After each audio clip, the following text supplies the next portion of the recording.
Besimtarët katolik kanë hyrë në javën e madhe të Pashkëve. Këtë të diel në katedralen e Shkodrës është kremtuar Dita e Larit ose Dita e Palmave, që njofton ardhjen e të dielës së Pashkëve, të ringjalljes së Krishtit. Mesha e shenjtë u drejtua nga arqipeshkvi i Shkodrës, Imzot Giovanni Peragine, i cili u kërkoi besimtarëve të ndjekin rrugën e Jezusit.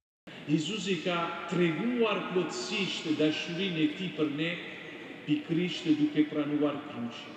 Të qëndrojmë në meditimin e mundimit të Jezusit për të zbuluar dashurinë e tij të madhe për secili prej nesh e për të kremtuar si duhet momentin e ringjalljes.